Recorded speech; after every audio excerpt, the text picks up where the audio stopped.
एमिति जंत्रणा एमिति कष्ट भगवान काहाकु न दियंतु। कैंसर पीड़िता महिला सहित जहाँ घटी जाइछि ताकू शुणिले आपण भी सही पारिबेनी। हाँ आज्ञा, सालेपुर थाना सम्मुखें जड़े विवाहित महिला एभली धारणा देइछंती। महिला जनक शाशुघर लोकंक द्वारा शारीरिक और मानसिक निर्यातना एते पाइछंती आज कहू कहू कांदी पकाउछंती। देह जंत्रणा थरुछि, बेकरे ऑपरेशन होइछि, कैंसर सहित लढुचंती आ सेपटे निर्यातना कथा भाविले आ सही पारुनाहांती। स्वामी को भाउज पिरती जोगु आज न्याय पाई धारणा रे बसिछंती महिला। घटनारू जहाँ जना पड़ी सालेपुर थाना अंतर्गत मिर्जापुर पंचायत छोटीपड़ा ग्रामर दिलीप दासंक झियो रोनालिसा दास वैदिक रीतिनीति रे जाजपुर जिला बड़चाणा थाना सिंहा ग्रामर नछन दासंक पुआ अश्विनी दासंक विवाह करथिले। एही समय रे 1 लाख टंका सह विभिन्न आसबाबपत्र मध्य देई झियो विदा करथिले। परवर्ती मुहूर्त रे झियो रोनालिसा निज स्वामी को भाउज सह शारीरिक संपर्क रखिबा देखि प्रतिवाद करिथिबारु शाशुघरर समस्ते तांकु शारीरिक और मानसिक निर्यातना दे चली। तेज रोनालिसा निज जीवन प्रति विपद थिबा जानी सेठारु लुचि पळे आसीथिया बेले शशुर घर लोकंक हाबुड़े पड़ी माड़ खाइथिले।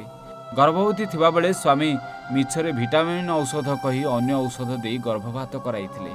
देह खराब हेबारु बाप घर लोके रोनालिसा को शशुर घर आनी कटक बड़ मेडिकल को नहीं चिकित्सा करिबारु तांकु कैंसर होइछि बोली सेतबेले जणा पड़िथिला।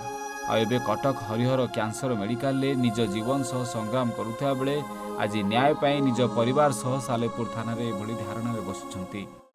घर छोटी पड़ा कौन है घटना आज एठी थाना बस खाया को दियंते मते न्याय मिला दरकार। मते सब बेले हाथ उठाई मारुचन, दियर मारे, सासू मारे, स्वामी मारे, समस्त मते मारिक कैंसर करछन। से सांग की सोइचनी दियर भाउज गोटे जगह सोइचनी मु देखिछि। गोटे जारे दी जण पूरा देखिछि, पूरा कबाट पूरा मुकुला अछि, मु पूरा देखिछि।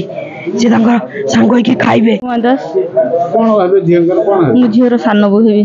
कौन है झियर जिया से थाना रे जी धारणा रे झियर ता शाशुर लोक ताको मार धरि की ता अवस्था बहुत खराब कर दिछन, जा पर से कैंसर रे वर्तमान पड़ी छी। से मृत्यु सहित संघर्ष करछ। आमे चाहछु हम झियो को न्याय मिलु आ दोषी की दंड मिलु। मो ना तन्मय दास, घर छोटीपड़ा सालेपुर। आउ मो भौणीर बाहागर होइतला बड़चणा सिहा अंचल रे अश्विनी दासंग सहित। आउ मो भौणी को से माने बहुत शाशुघर लोक निर्यातना देइछंती। जेहेतु कौन निर्यातना देवार कारण जे मो भौणी को भौणीर आउ मो भौणीर स्वामी आउ तांको भाउजंग सहित खराब संपर्क थिबार मो भौणी देखिबा परे ताको निर्यातना देइछंती। एमदी ताको खाइया को दियंतिनी। कटक सालेपुर अमीय रंजन विश्वाल रिपोर्ट, ओडिशा भास्कर।